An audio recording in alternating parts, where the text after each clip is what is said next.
Assalamualaikum warahmatullahi wabarakatuh. Perkenalkan, nama saya Armilia, NIM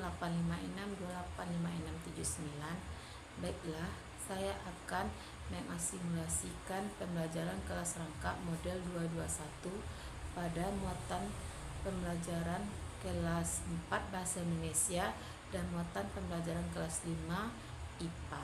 Assalamualaikum warahmatullahi wabarakatuh. Selamat pagi anak-anak ibu. Bagaimana kabarnya hari ini? Anak-anak ibu semuanya dalam keadaan sehat. Semoga kita selalu diberi kesehatan yang baik dan bisa mengikuti proses pembelajaran.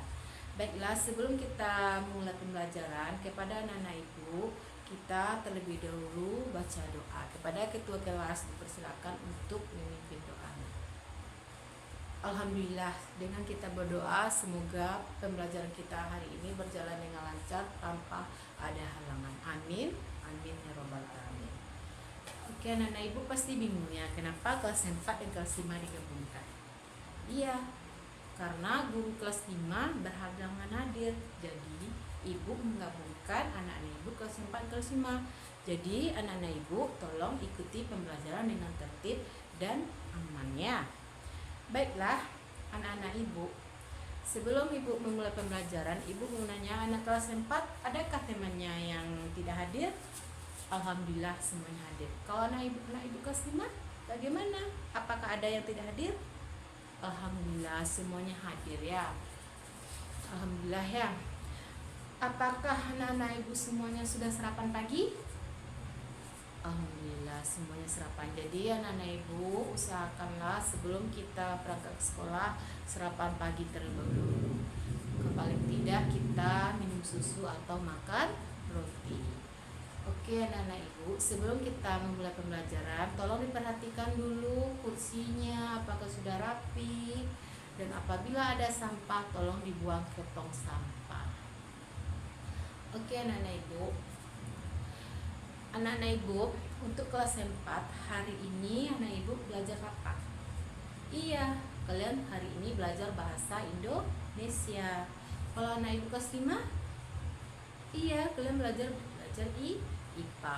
Oke.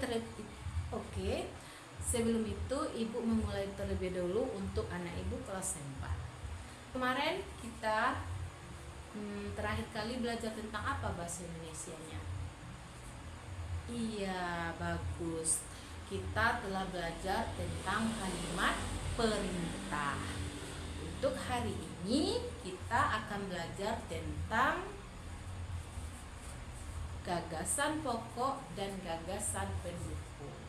Caranya yaitu setelah anak-anak ibu membaca teks tentang keragaman budaya, anak-anak ibu mampu mengidentifikasi gagasan pokok dan gagasan pendukung dalam sebuah paragraf.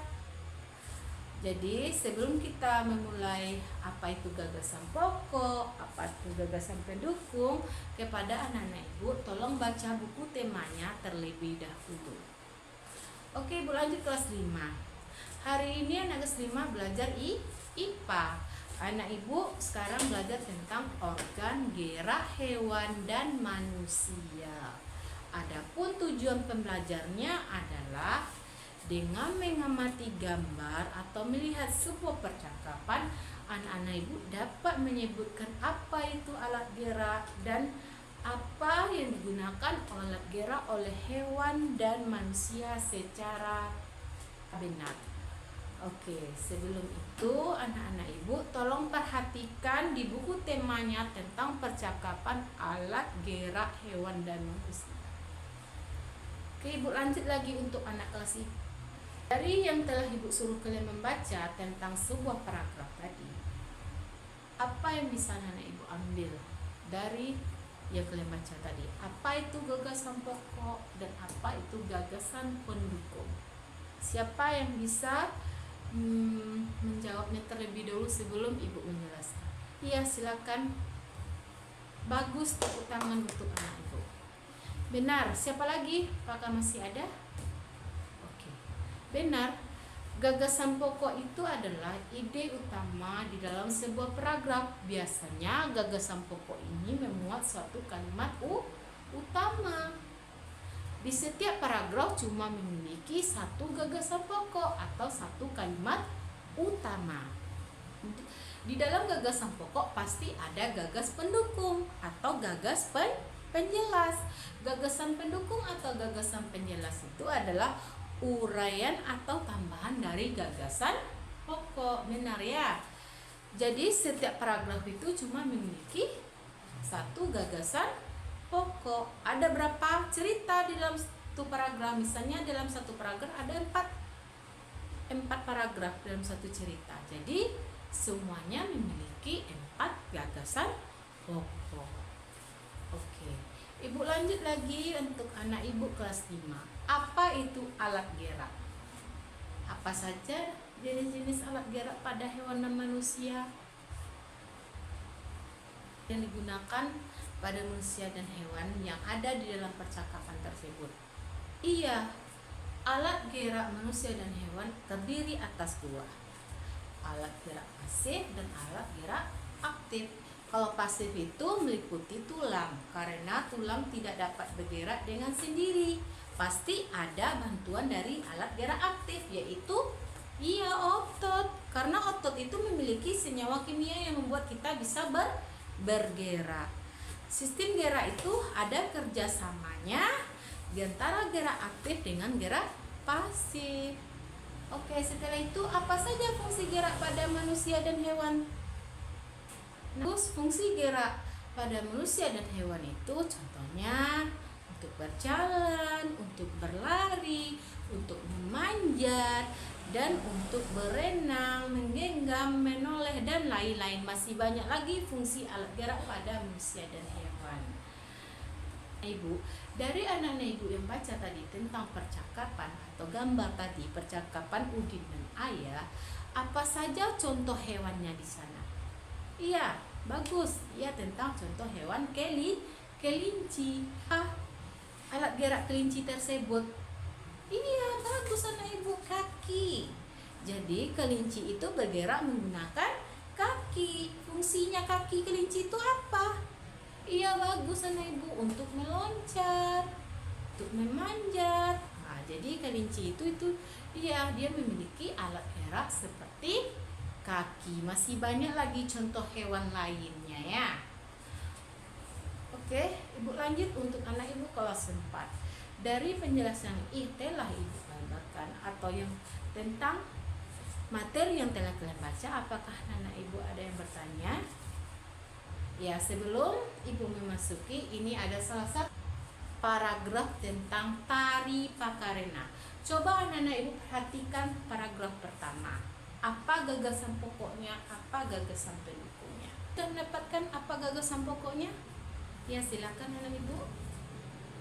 Iya, betul, tepuk tangannya. Jadi gagasan pokoknya adalah cerita itu diabadikan dalam bentuk gerakan tarian. Sedangkan gagasan pendukungnya apa?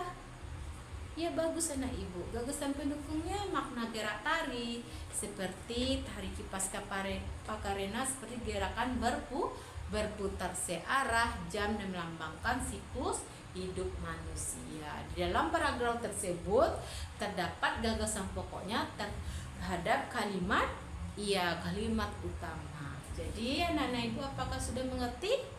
Kalau sudah mengerti, silakan anak-anak ibu lanjutkan untuk paragraf selanjutnya. Cari di sana tugas anak-anak ibu gagasan pokok dan gagasan pendukungnya. Setelah selesai nanti akan ibu panggil satu persatu untuk mempresentasikan hasil pembelajarannya atau hasil yang telah anak ibu buat. Apakah ada yang bertanya? Oke, kalau tidak ada bertanya, silakan untuk mengerjakan tugasnya tersebut. Jadi, ibu lanjut lagi untuk anak kelas 5.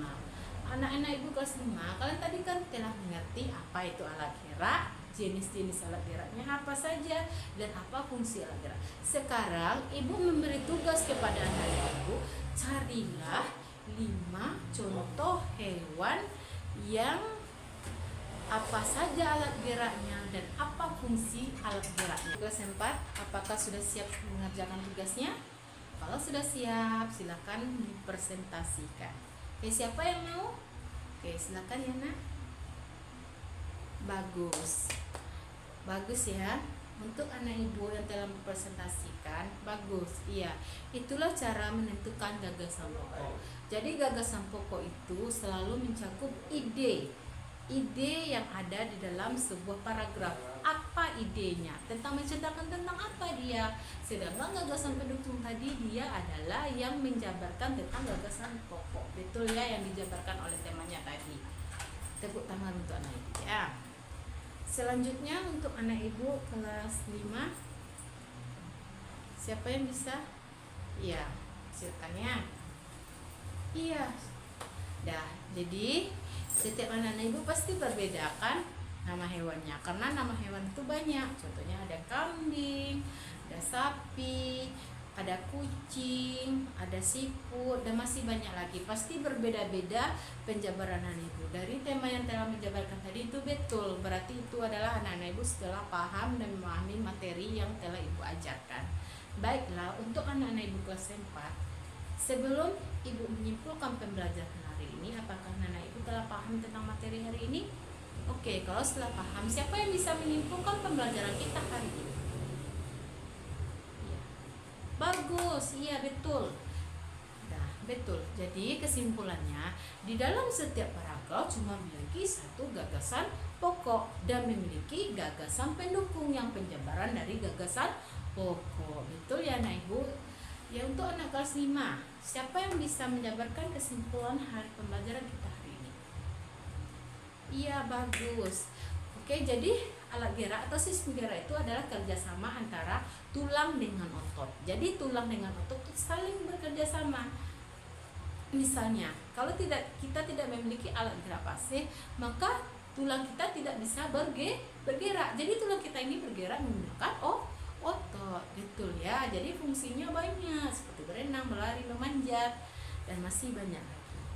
Oke, anak-anak ibu, setelah kita memahami dan setelah kita menyimpulkan pembelajaran hari ini, semoga pembelajarannya bisa bermanfaat bagi anak-anak ibu dan bisa tersimpan di memorinya. Oke anak-anak ibu, setelah ibu menyimpulkan pembelajaran hari ini, kita sebelum pulang kita melakukan tepuk semangat dulu ya. Tepuk semangat. Nah, oke ya, terima kasih ya anak-anak ibu. Oke, bagaimana perasaannya anak kelas 4 hari ini belajarnya? Iya, alhamdulillah anak ibu banyak yang senang ya. Kalau anak kelas 5, bagus.